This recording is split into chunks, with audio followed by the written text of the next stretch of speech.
된 말씀을 이제 나누고 있습니다. 이번 기회에는 이삭과 연이어서 야곱에 관계된 말씀까지 우리가 나눌 예정으로 있는데요. 이처럼 성경에 등장했던 하나님의 사람들을 중심으로 한 인물 설교가 생각보다 우리가 신앙생활 하는데 매우 가까이 있고 또 도움이 되는 경우가 많이 있습니다. 사실 성경 자체는 하나님이 어떠한 분인지를 우리에게 알려주시는, 말하자면 하나님 계시의 말씀이에요. 계시라는 뜻이 하나님이 어떠한 분인지를 드러내 보여주심, 그런 말인데, 우리 인생이 아무리 공부를 많이 하고 자기 나름대로 준비가 된 것 같지만 우리는 전능자 하나님을 다 헤아릴 수가 없어요. 만약에 우리가 다 이해할 수 있다, 그건 아마 지어낸 신에 불과할 겁니다. 그렇게 할 수가 없거든요. 그래서 사람은 항상 하나님 앞에서는 겸손할 필요가 있어요. 하나님이 우리에게 보여주시는 부분에 한해서만 우리는 하나님을 알 수가 있죠. 대표적인 예로 이 자연환경을 통해서 하나님을 알 수 있잖아요. 아무리 완악하고 강팍한 사람이라 해도 좋은 자연환경 가운데는 참 아름답다, 좋다 이렇게 얘기하다가 도대체 이거 누가 지어놨을까? 이 정도까지 우리가 생각해 볼 수가 있겠죠. 그런데 그런 거 가지고는 이제 범죄한 이후에 사람은 정확하게 하나님을 알 수가 없었어요.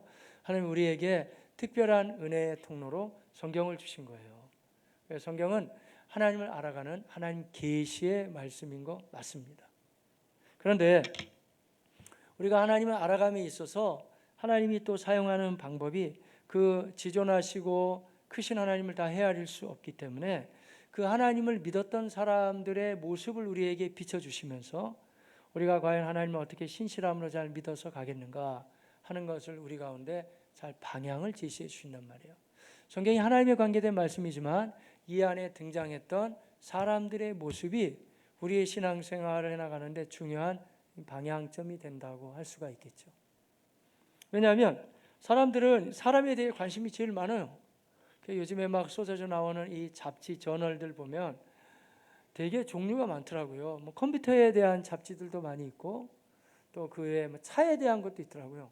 차, 뭐 꽃이라든지 뭐 바둑이라든지 그 외에 뭐 낚시 뭐 이런 거 기타 등등 여러 뭐 저널들이 많이 있어요.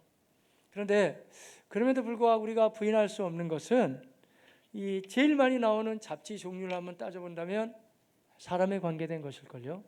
한번 여러분도 서점 나가서 봐보세요. 어느 종류의 잡지가 많나? 다 사람에 대한 거예요. 그러니까 사람들은 그만큼 뭐 이렇게 보는 거, 만지는 거 하는 것도 관심이 있지만 사람에 대한 관심이 제일 많은 거예요. 하나님이 우리를 지으셨기 때문에 우리의 그 독특한 성향을 너무 잘 알고 계시고 그래서 성경도 하나님의 말씀인 반면에 사람에 대한 이야기라고 할 수가 있어요. 사람들이 어떻게 하나님을 믿으면서 이렇게 가고 있는가 뭐 이런 내용들로 쭉 진행해 나가게 되죠. 자, 그래서 아브라함 이야기, 뭐 이삭 이야기 혹은 야곱 이야기 중요하게 되니까요. 그래야 그런 사람들이 보이지 않는 하나님을 어떻게 보이는 것처럼 잘 믿으면서 갔겠는가. 그렇다면 우리도 이 허다한 믿음의 선배들처럼 그 길을 따라 나설 수 있겠구나. 뭐 이렇게 되는 거예요. 그런데 하지만 사람은 완전하지 않기 때문에 좋은 면도 있고 연약한 점도 많이 있거든요. 그래서 일반적으로 우리가 아브라함 그러면 좋은 면 많이 생각나고 이삭도 그래요. 이삭은 참 착한 사람이었거든요. 근데 반면에 이들에게도 연약한 점이 없었느냐? 있어요. 아브라함이 하나님이 약속의 땅으로 가라 그랬으면 바로 갔어야 되는데 창세기 11장과 12장을 연결지어서 보면 아마 그렇지 않은 것 같거든요. 그런 연약함. 또 갔으면 또 좀 어려워도 거기 버티고 있어야 되잖아요. 하나님이 약속하셨기 때문에. 근데 좀 어렵다고 애굽으로 간다든지 또 갔으면 그냥 와야지 또 거기서 또 여종까지 데리고 와가지고 나중에 문제의 발단의 씨앗을 마련하는 뭐 이런 거 연약한 부분들이 있어요. 그래서 사람을 대할 때는 우리가 유념해야 되는 게 사람은 완벽하지 않기 때문에 좋은 면은 따라가야 되고 연약한 부분은 저렇게 살아서는 안 되는 거구나 하는 것을 하나님이 반면교사로 보여준다. 이렇게 보면 되겠죠. 그래도 아브라함이나 이삭이나 야곱은 귀감이 돼요. 근데 반면에 아예 그 반대에 있는 사람도 있거든요. 뭐 이스라엘 첫 번째 왕이었던 사울 왕이라든지 그러면 안 되는 거예요. 그렇게 되면은 예수님을 또 부인했던 팔았던 가룟 유다 이런 인생은 그렇게 살면 안 된다는 거예요. 그리고 그 외에도 믿음 생활 잘 하다가 중간중간에 떨어졌던 사람들 이름도 꽤 많이 나오고 있거든요. 왜 나오겠어요? 그대로 하라는 거예요? 그렇게 하지 말라는 거예요. 오히려 반대의 모습이 더 큰 자극이 될 수도 있기 때문에 그렇게 하지 말고 바르게 나아가요. 그러니까 두 가지를 대별하면서 보여줘요. 그래요. 사람 가운데 누구도 완벽한 사람은 없어요. 구태여 한 분을 얘기한다 그러면 사람의 몸으로 오신 하나님 예수 그리스도, 그분은 그냥 그대로 따라가면 돼요. 예수님이 어떻게 생각하셨는가, 무슨 스케일이 있는 하나님 나라의 계획과 비전을 가지셨는가, 또 어떤 습관을 가지셨는가, 주님은 그냥 그대로 따라가면 돼요. 하지만 다른 인생에 대해서는 우리가 다시 한번 재고해보고 우리가 어떠한 방향성을 가지고 가겠는가 생각해 보면 되죠. 감사하게도 창세기에 등장하는 이 4명의 족장들은 좋은 기감은 돼요. 그래서 이 사람들이 어떻게 믿음으로 헌신하고 나아갔는지 그 모습을 보면서 우리가 따라갈 수 있고요. 지난번부터 시작한 그 말씀은 이삭인데, 혹시 생각나세요? 지난주에도 계속 나오시는 분들인데, 이삭의 이름의 뜻이 뭐라 그랬죠? 맞아, 웃음이에요. 웃음. 혹은 더 발전시켜서 생각한다면 기쁨이라고도 생각해 볼 수는 있겠죠. 이삭의 뜻이 웃음이에요. 왜 웃음이냐면 지난주에 이미 우리가 이야기를 나눴습니다마는 하나님이 아브라함 75세 그리고 사라 나이 65세에 불러내셔가지고 아직 자녀가 없었는데도 고향 땅을 떠나라고 하셨고, 약속의 땅에 들어간다면 내가 너에게 약속의 아들을 주신다고 하나님은 말씀하셨어요. 할아버지 할머니는 그 믿음만 가지고 이제 계속 따라왔는데, 문제는 뭐냐면 약속의 아들이 생기지가 않았어요. 그래서 너무 안타깝게 그렇게 하면 안 되는데, 아브라함도 실수가 있었다 그랬잖아요. 한 10년 기다렸어요. 그래서 아브라함 나이 한 85세, 사라 나이 75세 때 그런 실수를 안 했어야 되는 건데 좀 아쉽긴 하지만, 그러니까 인물 중심으로 보면은요, 잘만 보면 꼭 연속극 드라마 보는 것 같다니까요. 왜 드라마에서 저러면 안 되는데요 이런 마음 있잖아요. 근데 이 남의 이야기이기 때문에 아브라함 이야기를 보면은 아브라함 좀 참아야 되는데 그러면 안 되는데 이런 마음이 좀 들거든요. 사실 뭐 아브라함의 잘못도 잘못이지만 사라가 먼저 제안을 했어요. 한 10년 지나니까 여보 아무래도 안 될 것 같아. 내 나이도 점점 먹고 당신도 지금 나이가 85세고 난 75. 이게 아니고 하나님이 꼭 나를 통해서 주시는 게 아니라 당신의 씨를 통해서 하나님이 일하실 거야. 이거 왜 우리 지난번에 애국 갔다가 데리고 온 그 여종 있잖아요. 하갈한테 들어가세요. 내가 이해할 테니까. 그래가지고 그 가운데 우리가 자녀가 생기면 그 자녀로 약속의 아들을 그냥 삼자고. 아브라함이 그 부인의 말을 듣고 동침해가지고요 자녀를 낳았어요. 그건 아니에요. 근데 하나님의 방법이 아니었어요. 자기네 방법이지. 그 아들이 이스마엘이었거든요. 근데 하나님은 그래 됐다, 그 아들을 통해서 일한다라고 말씀 안 하셨어요. 아니야, 그 아들은 아니다 말씀하셨어요. 사라를 통해서 반드시 내가 줄 것이다. 또 기다려야 되는 거예요. 계속 기다렸어요. 99세에 하나님이 또 임하셨어요. 그들에게 말씀하셨어요. 반드시 내년 이맘때에 아들을 낳게 될 것이다. 지난주에 말씀드렸지만 아브라함이 웃었잖아요. 또 사라도 웃었어요. 그 웃음은 그래요 하나님 기대됩니다. 내년 이맘때. 그런 웃음이 아니라고 그랬죠. 분위기를 봐서는. 그건 쓴 웃음이에요. 그리고 헛웃음이라고 할 수도 있죠. 이 나이에 뭘 낳기는 뭘 낳습니까? 하나님 말씀하시죠. 너 웃었지 지금. 그러니까 사라가 안 웃었어요. 아니 웃었어. 그 말씀이 성경에 그대로 나오거든요. 사라가 두렵기도 하고 감히 하나님 앞에서 제가 웃었다고 하면 이게 참 면목이 없어요. 안 웃었습니다. 아니 웃었어. 근데 너 웃음을 내가 진짜 웃음으로 바꿔주마. 그래서 아들이 태어나면 그 아들의 이름을 아예 웃음이라고 불러라. 우리말로 웃음. 이츠하크, 이삭이에요. 너무 멋있는 하나님 아니세요? 너의 쓴 웃음을, 너의 그 슬픈 웃음을 내가 진짜 웃음으로 바꿔주겠다. 그렇게 좋은 하나님이십니다. 그래서 진짜 그 100세에 아브라함 100세, 사라 90세에 하나님은 신실하십니다. 하나님의 약속에 따라서 아들이 태어났습니다. 태어나자마자 그래서 아브라함은 뭐 생각할 겨를도 없이 이삭이다, 너는 이삭이야 바로 불렀죠. 왜냐하면 하나님이 이름을 미리 주셨기 때문에. 그래서 이삭이 이제 태어났어요. 지난주에 이런 말씀까지 나누면서 사라는 이렇게 고백했다고 했죠. 사라가 이르되 하나님이 나를 웃게 하시니 듣는 자가 다 나와 함께 웃으리로다. 얼마나 좋아했는지 몰라요. 여기까지 제가 말씀을 나눴거든요. 그러면 여러분들은 아마 우리는 이 성경을 전혀 모른다 했을 때 이런 기대감이 있을 거예요. 아, 그렇구나. 이제는 아브라함과 사라의 가정에는 고생 끝, 행복 시작.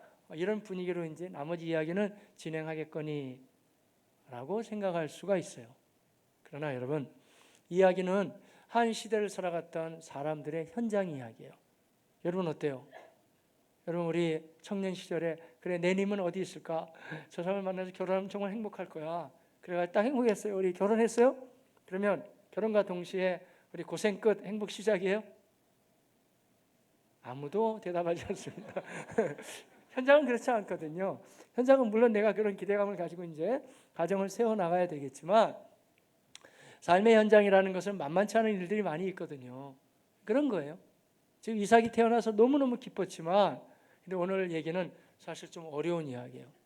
태어났는데 이제 아기가 잘 클 거 아니에요. 그래서 젖을 뗄 때가 돼서 젖을 떼고 큰 잔치를 벌였어요. 젖을 뗄 때 나이가 한 대략 어느 정도 될까요? 어떤 분들 한 돌 지나지 않을 그렇지 않아요. 고대 사회예요. 고대 사회는 아이들이 금방 죽을 수도 있어요. 그래서 적어도 젖을 한 2살, 3살까지는 많이 줬거든요. 그래서 한 2년 내지 3년 후라고 보면 돼요. 그때 이제 젖을 떼면서 이제 큰 잔치를 벌였어요. 왜냐하면 이쯤 되면 이제 아기는 죽지 않고 살 수 있다. 이런 의미가 있는 거거든요. 큰 잔치를 벌이게 되죠. 근데 바로 그 얘기인데 여기 문제가 생겼어요. 왜냐하면 아까 그 아브라함이 하나님의 약속을 끝까지 기다려야 되는데 중간에 애굽의 여인과 동침을 해가지고 자식 하나를 낳았잖아요. 이스마엘. 한 집에서 같이 클 거 아니에요. 근데 크는데 지금 아기는 아무리 컸다고 해도 한 2살 잡읍시다. 2살이면 한 15년 간격이 있거든요. 그러면 이스마엘은 거의 나이가 아무리 조금 잡아도 16, 17이에요. 오늘날 친다면 고등학교 한 1학년쯤 되고 여기는 아기잖아요. 근데 둘이 이제 노는 걸 살아가 보니까 그러니까 이게 거꾸로 된 거예요. 그 종의 아들이 일단은 약속의 아들이 더 어리기 때문에 그 약속의 아들 이삭을 놀리는 거예요. 아마 상상해 보면 이렇게 놀지 않았을까 생각해 봤어요. 야, 네가 이삭이냐?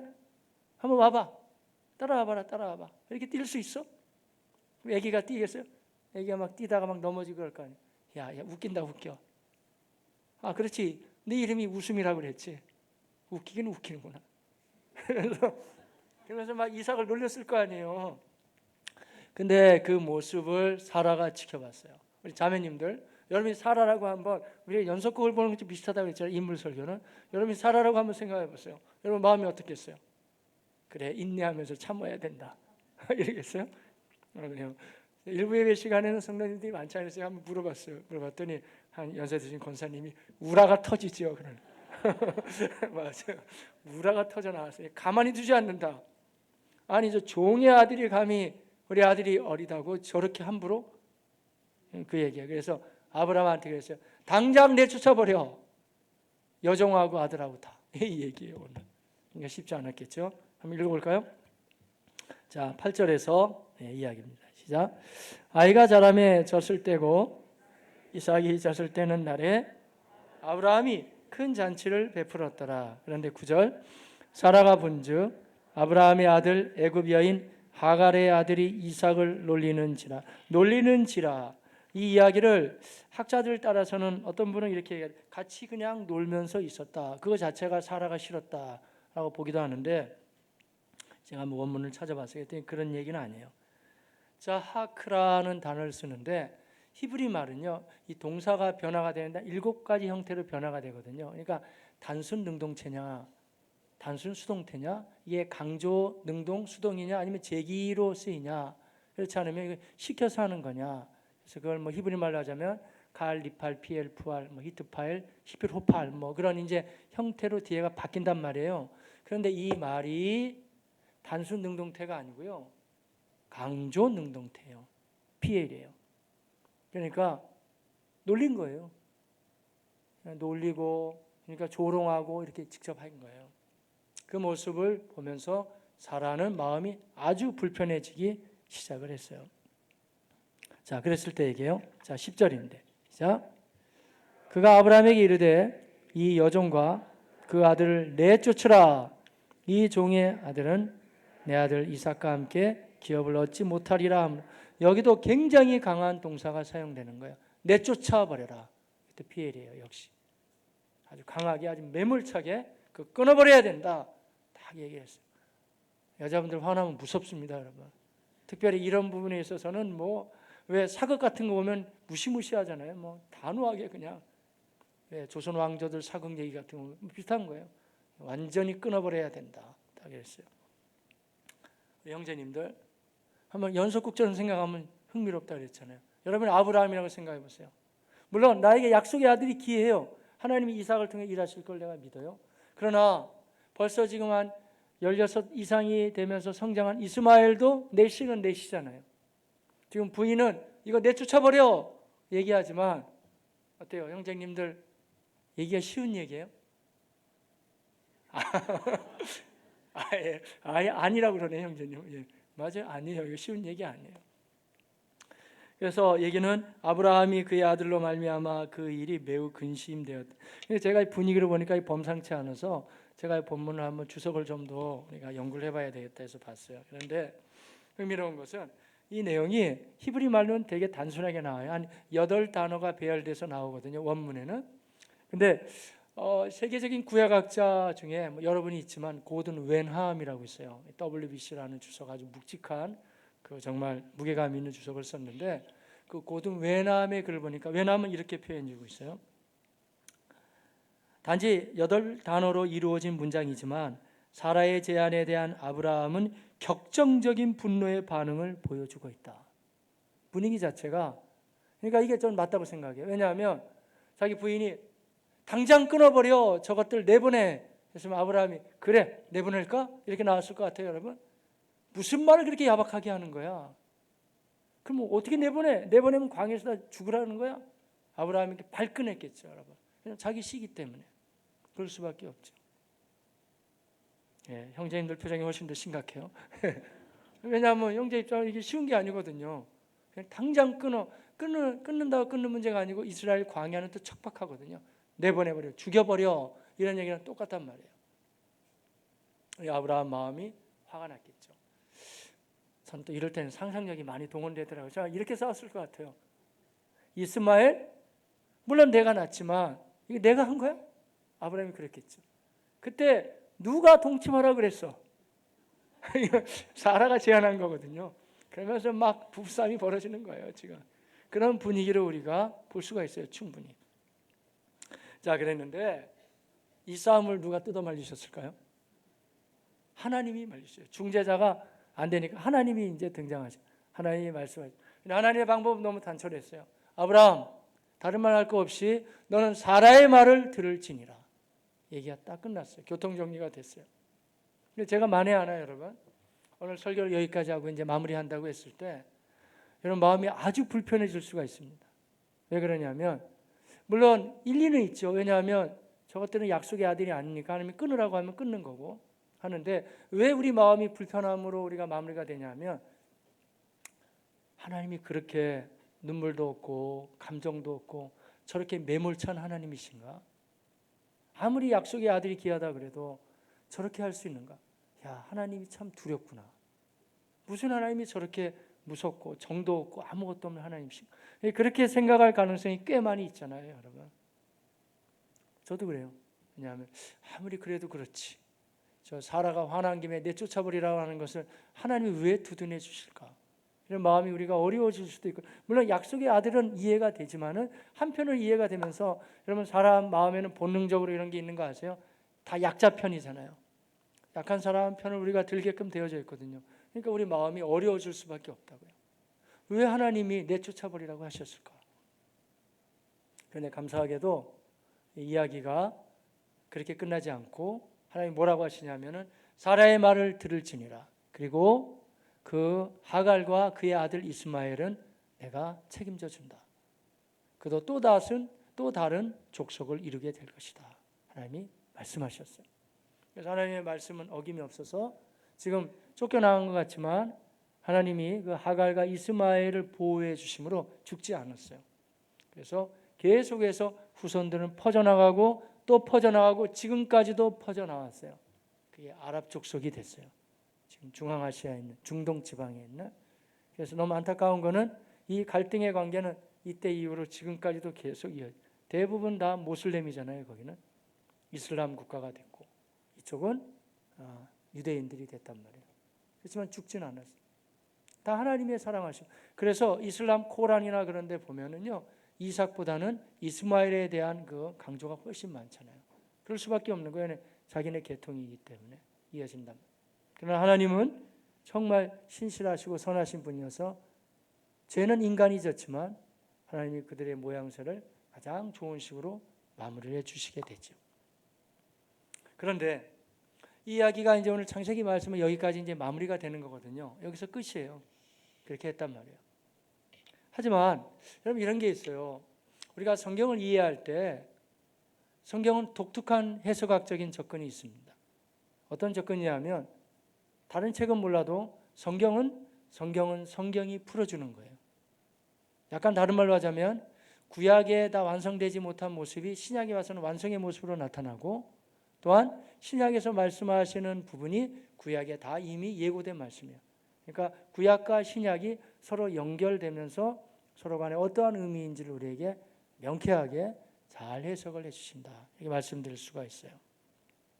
그래서 이 사건이 그냥 단순하게 여기서 아브라함이 사라의 말을 듣고 그러니까 하갈과 이스마엘을 쫓아보냈다. 그리고 하나님은 그들을 책임졌다. 이런 얘기죠. 그 당시의 사건으로는. 하지만 이 이야기를 신약에 와서 이게 끝난 사건이 아니고 다시 또 재해석을 해준다는 거예요. 그래서 이게 도대체 어떤 의미인지 왜 그렇게 매몰차게 단호하게 끊어버려야 되겠는지에 대한 이야기를 다시 신약에서는 풀어주고 있다는 거예요. 그래서 원래는요, 지금 우리 교회는 그걸 다 이제 번거로워서 계속 안 합니다만은 우리 여러분이 예배드리고 있는 교회 칼라가 소위 개혁 칼라인데 개혁교회라는 거예요. 개혁교회. 리폼드 띠올로지 처치거든요. 그러니까 개혁 신학이라는 게 뭐냐면요, 이 구약을 보고 반드시 사실은 신약을 같이 봐요. 그리고 신약을 봐도 구약을 보고. 왜냐하면 성경이 성경을 풀어준다는 원칙을 가지고 성경을 접근해 가기 때문에. 따라서 우리가 예수 믿으면 적어도 말이에요, 그런 도전과 비전이 있어야 돼요. 1년 믿어, 5년 믿어, 10년 믿어. 물어보면 성경 한 번도 안 읽었다고. 그런 건 자랑도 아니고 아무것도 아니에요, 여러분. 그게 아니라 내가 적어도 1년에 1독 이상씩은 성경을 해나갈 수 있는 자세. 심각해지시네요. 그게 원래 맞는 거예요, 여러분. 그래서 적어도 자기가 믿은 횟수만큼은 성경은 읽고 있어야 돼요. 하나 더 우리가 숙제를 드린다 그러면 자기 나이만큼 성경 정도는 읽고 있어야 돼요. 얼마나 무게감이 있을까요? 인생 나이 한 80 사셨다 그러면 내가 해놓은 거 많지 않지만 그래도 하나님 말씀 한 80번 읽었습니다. 얼마나 무게가 있어요, 여러분. 제가 지금 필요에 따라서 여러분에게 지금 고든 외남 얘기까지도 하면서 이 히브리적인 접근에 이 말씀드리죠. 왜냐하면 그건 저는 당연히 해야 될 일이라고 생각합니다. 설교자로서 제가 연구해서 여러분한테 말씀을 드려야 되죠. 그러나 우리가 성경의 전반적인 틀을 알고 이해하는 데는 뭐 시간이 되고 관심이 있으면 봐도 돼요. 뭐 신학자들 얘기를 봐도. 하지만 한번 재고해 봐야 되는 게 성경을 내가 얼마나 가까이 하고 보고 있는가. 10번 이상은 봐야 된다니까요. 적어도 자기가 믿은 횟수만큼은 보고 있어야 되고. 그래야 이게 구약에서 이렇게 말했는데 신약에 이렇게 이 말씀을 해주고 계시는구나. 신약에서는 이렇게 얘기하는 내용을 구약에서 이미 이게 시편에다 있는 얘기를 이 당시에 사도들이 지금 선포하고 있구나. 연결이 돼야 된다는 거예요. 그럴 때 하나님 말씀이 이런 거구나. 저는 어느 면에서는 그건 하나님도 가소롭게 여기실 것 같아요. 성경도 잘 모르고 어줍지 않게 알면서 말이죠. 한두 번 보고 한두 번도 안 읽고 어떤 경우에는 뭐 몇 가지 책 좀 보고 나타나가지고 이게 모순되는 거 모순이 되기 뭐가 됩니까, 여러분? 성경의 의미도 전혀 모르면서 하는 얘기가 그게 가당한 이야기예요? 말도 안 되는 거죠. 하나님의 말씀을 깊이 보게 되면 하나도 모순이 되지 않습니다. 구약에 있는 말씀들을 신약에서 명쾌하게 풀어주고 또한 신약의 하나님의 사람들은 그 당시에 신약 성경을 쓸 당시에는요, 구약 성경밖에 없었어요. 근데 그걸 가지고 정확하게 예수가 어떤 분이라는 걸 또 선포해주고 있잖아요. 당연한 얘기죠. 그러니까 구약과 신약이 같이 연결되어서 하나님이 뭘 전달하고자 하는지를 정확하게 풀어준단 말이에요. 이 지금 오늘 본문의 내용이 단순히 아브라함 집안에서 그냥 부부싸움하고 쫓아보내고 그런 내용 같지만, 그러나 갈라디아서는 그렇게 풀지 않아요. 이 내용이 우리가 어떻게 믿음 안에서 그것을 수용해야 되는지를 잘 말씀해 주시죠. 자, 제가 인용해도 됩니다만은 같이 보실 필요가 있어서 갈라디아서로 가서 좀 보겠습니다.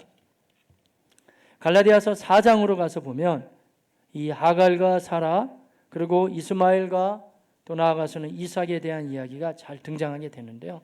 말씀을 다 보시면 좋습니다만은 제가 이 시간에 지금 갈라디아서를 강의하는 건 아니기 때문에 거기 필요한 부분을 좀 나눠보도록 하겠습니다. 갈라디아서 4장 29절.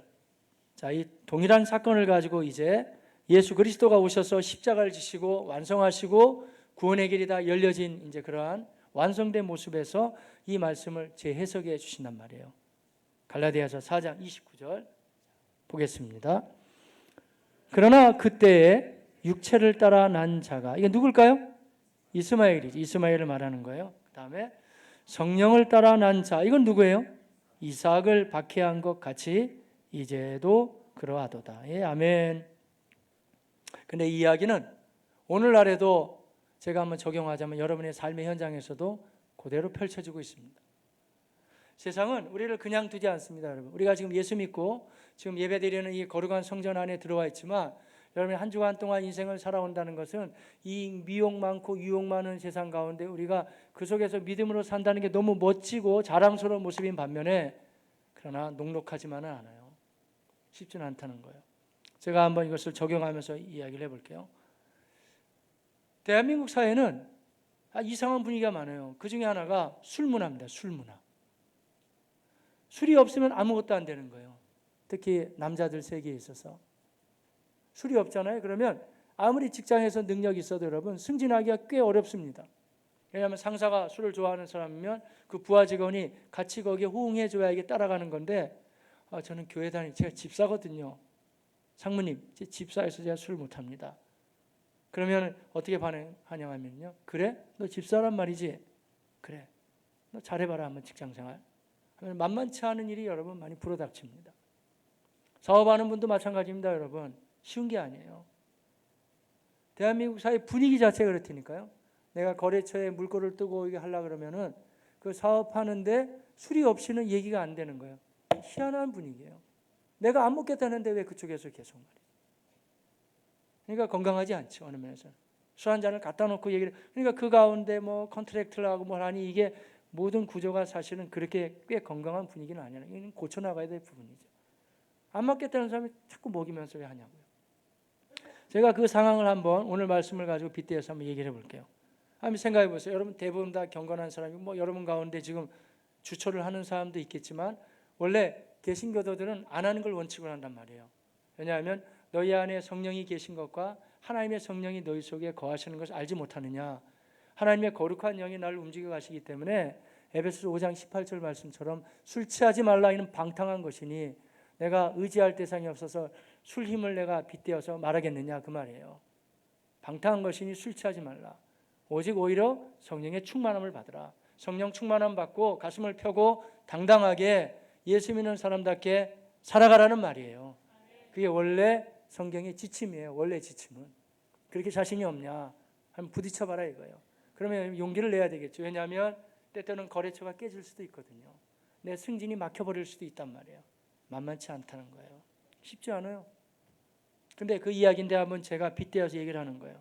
그러면 누구든지 간에 적어도 교회를 정상적으로 다니는 사람은요, 자기가 그 자리에 있어서 피치 못하게 그렇게 맞춰준다 그래도 마음 한편은 항상 불편한 거예요. 왜냐하면 교회의 지침은 거기에 있지 않기 때문에, 성경 그렇게 말씀 안 해주기 때문에 어려운 거예요, 내 마음이.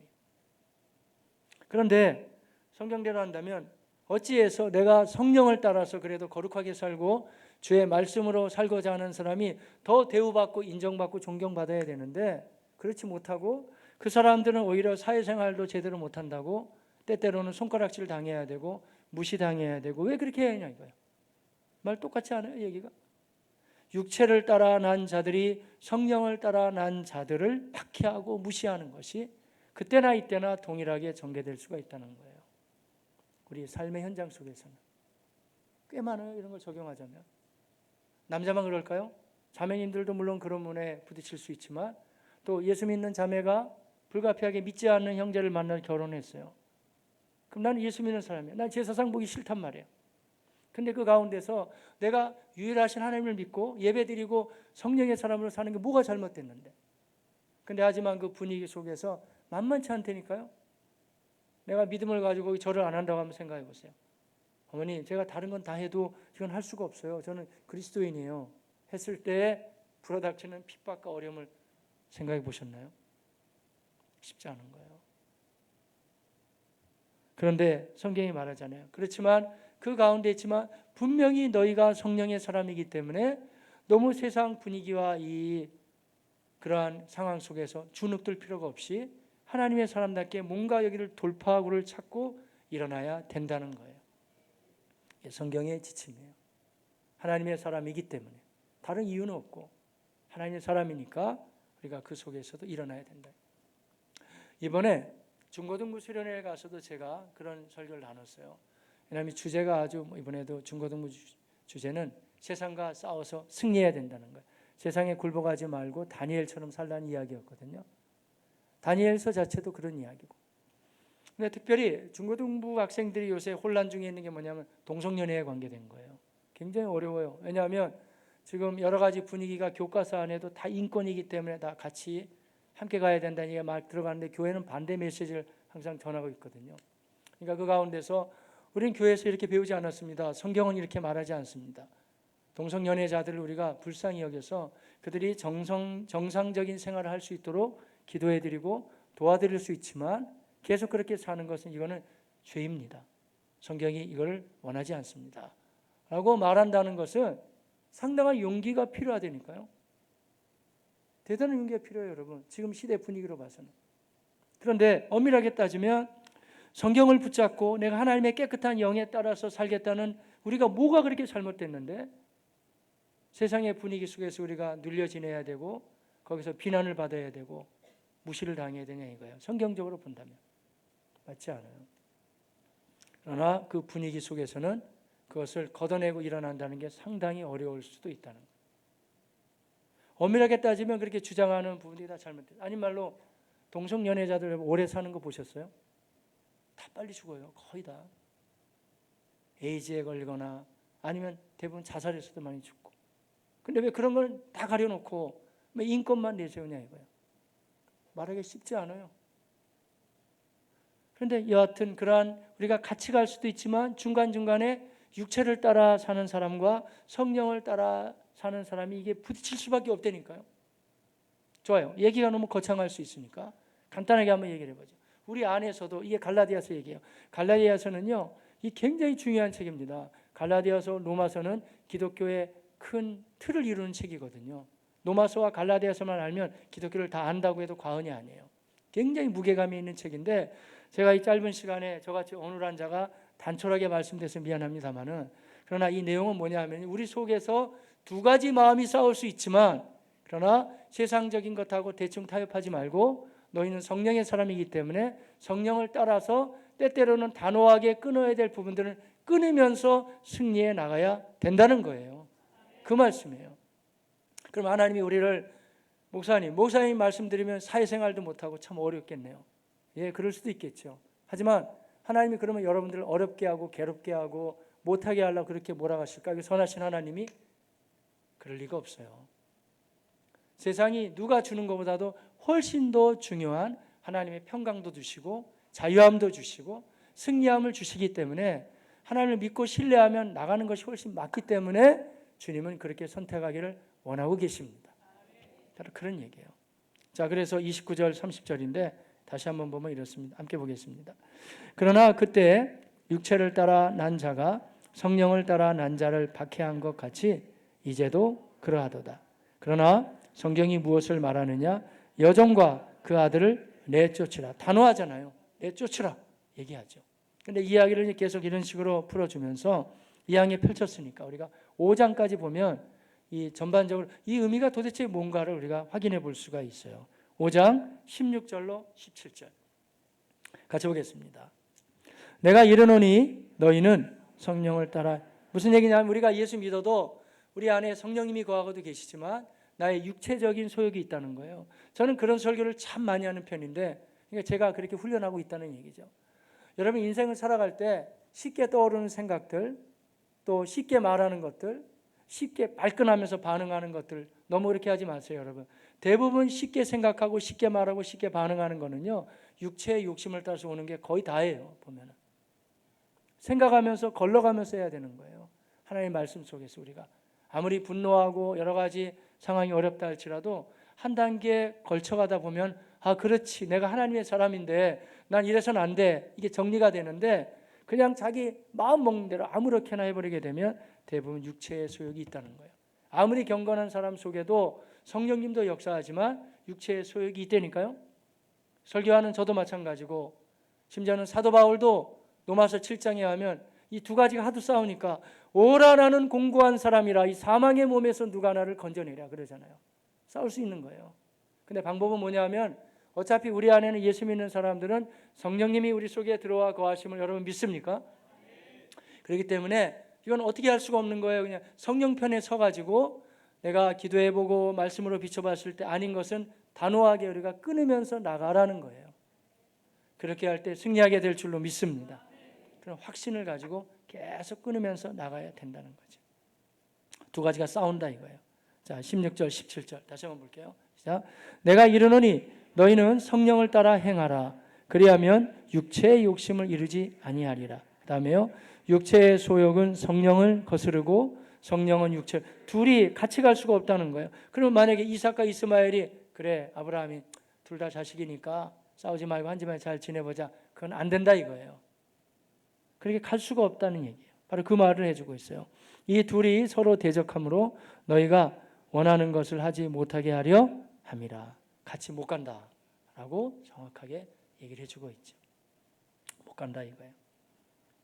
유기석 목사님 글을 보다 보니까 이런 내용이 등장하더라고요. 아마 예수 믿는 사람인 것 같아요. 한 형제가. 근데 자기 사랑하는 아내와 자녀들이 이제 아마 어디 뭐 시장을 간 것 같아요. 마켓을 갔단 말이에요. 간 사이에 형제가 집에 혼자 있게 됐어요. 근데 이 사람이, 제가 그대로 한번 옮겨볼까요? 보아서는 안 되는 음란물 사이트에 들어갔어요. 그래서 자기 혼자, 아내도 나갔고 자기 자녀도 다 나갔는데 음란물을 보고 있는 거예요. 근데 그래가지고 뭐 가가지고 시장 여러 군데 보고 온다고 분명히 약속했는데 자기가 지금 좋아가지고 한참 보고 있는데 자기 부인하고 그 아이들이 들어오는 거예요, 금방. 근데 이 글 그대로 옮기면 이 사람이 화가 나는 거예요. 그러면서 아 이것도 왜 이렇게 일찍 오는 거야. 그래서 말이죠, 자기 속에서 자기 아내도 필요 없고 자녀도 필요 없고 이런 것들이 없으면 좋겠다 이거예요. 왜냐하면 자기가 육체의 쾌락을 지금 즐기고 있기 때문에. 그러면서 이 사람이 거기서 아주 화들짝하게 놀랐어요. 야, 내 마음이 이 정도로까지 떨어질 수 있구나.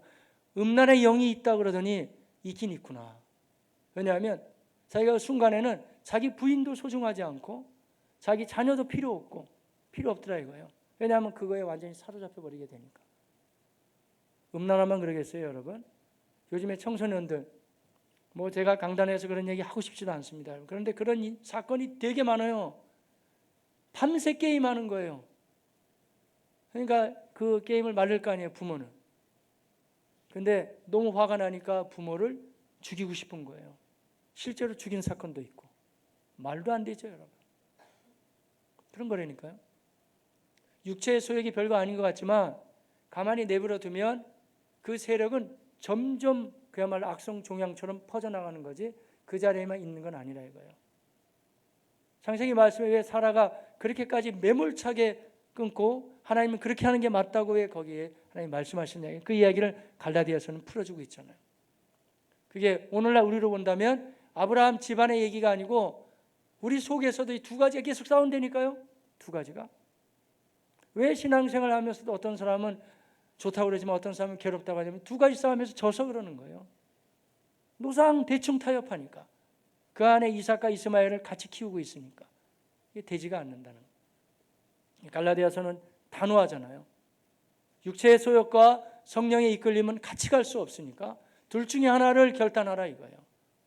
결단하다 보면 계속해서 한쪽 세력이 약해지고 우리는 승리하게 될 줄로 믿습니다.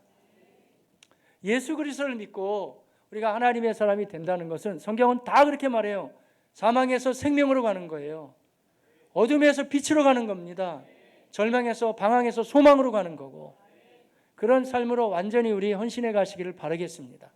그렇게 사는 게 맞는 거예요. 속에서의 싸움에서도 계속 승리해 가라고 지금 얘기해 주고 있는 거예요. 만만치 않은 싸움이지만 이겨나가는 거예요. 그리고 나 혼자 싸우는 게 아니고, 이 갈라디아서가 왜 중요하냐면요, 이게 사실은 묵직한 주제로는 율법과 복음에 대한 주제인데, 쉬운 말로 하자면 형식적인 신앙생활 떨쳐버리고 진실한 그리스도인다운 신앙생활 하라는 말씀이에요, 갈라디아서가. 근데 내 힘 가지고는 부족하니까 성령이여 날 도와주십시오. 결단은 내가 하지만 성령이 도와주실 겁니다. 그 도움을 받으면서 하라는. 근데 결단조차도 안 하면 안 된다는 거예요. 결단하면서 성령의 도움을 받는 가운데 우리 승리해 나가시기를 바라겠습니다. 제가 지난 주간에 신방을 갔다가 이제 그 사업장 이제 새로 이번에 개업하셔서 예배를 드렸는데, 평택이에요. 좀 멀어서 많은 분들 못 가고 저하고 아내하고 갔어요. 근데 다른 교회 권사님이 그 예배에 참석하셨어요. 네, 기도로 돕기 위해서 함께 했는데요. 근데 그분 얘기를 제가 들으면서 이 마음에 더 새로움이 생겼어요. 평택에서 이제 사업을 경영하시는데 아마 상가 건물에 계시는 것 같더라고요. 상가에 있는데 한쪽 편이 이렇게 창문이 들어오는 편이에요. 그리고 여기 가운데가 복도가 있고 아마 이쪽은 창문이 없는 쪽이래요. 그런데 다행스럽게 권사님이 쓰는 곳은 이제 창가가 있는 쪽이에요. 쓴단 말이에요. 거기서 사업을 경영하시는데 안타깝게도 이 맞은편에 있는 사업장이 뭐냐면 무당집이래요. 그래가지고 영이 안 맞으니까 이게 싸울 수밖에 없잖아요. 자꾸 부딪히는데 뭐 가지고 싸우는지 아세요? 이런 거 가지고 많이 싸운대요. 여기가 이제 권사님이 쓰는 공간인데 환기도 시켜야 되고 그러니까 창문도 열어놓고 때때로 여기 문을 열어놓을 거 아니에요. 문만 열어놓으면 이 무당이 말이죠, 득달같이 나타나가지고 제발 문 좀 닫으라고. 그 빛이 들어오면 우리는 안 된다는 거예요. 너무 희한하지 않아요, 여러분? 사람들 다 빛을 좋아하는데 뭐라고 표현해야 돼요? 이 빛이 들어오면 영빨이 딸린다는 거예요, 말하자면.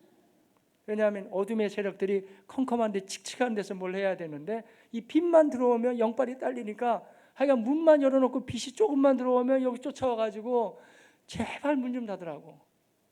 누구 영업 방해할 일 있냐고. 계속 싸우는. 너무 희한하지 않아요, 여러분? 우리 예수 믿는 사람들은 여러분 다 빛을 좋아하시죠? 그러니까 벌써 이런 것만 봐도 이런 얘기를 하자면 참 많아요. 근데 희한하리만큼 하나님 반대쪽에 서 있는 세력들은 일단 빛을, 이런 태양빛도 싫어한단 말이에요. 다 그런 거예요, 여러분. 예수 그리스도는 빛이십니다. 그분은 생명의 근원이 되시고 우리의 삶을 승리하게 하시는 분이십니다. 그러니까 우리의 믿음의 대상이 믿을만 하기 때문에 세상의 유혹이 아무리 화려해 보이고 그게 대단해 보이고 내가 그걸 끊으면 꼭 죽을 것 같고 인생 재밌는 거 다 끝나버릴 것 같지만 성경은 그렇지 않다는 거예요. 하나님이 우리를 공경으로 몰아가시는 분도 아니고 우리를 어렵게 하기 위해서 이런 걸 끊어주는 게 너한테는 유익하다라고 말씀하시는 분이 아니라 그걸 끊어버릴 때 훨씬 더 우리에겐 유익하기 때문에 육체의 소욕과 성령의 이끌림이 항상 우리 속에서 부딪힐 수 있지만 단호하게 말씀과 성령의 사람으로 끊으면서 승리해 가시기를 바라겠습니다. 마치 아브라함이 힘들고 어려웠지만 하갈과 이스마엘을 내쫓아버린 사건처럼, 그래서 그 이야기는 거기서 끝난 게 아니고 신약에 와서는 또다시 우리에게 얘기해 주면서 우리 속에서 여러 가지 인간적인 생각이 솟구쳐 올 때 아닌 게 많이 있으니까 분별해서 딱 끊어버리라는 거예요.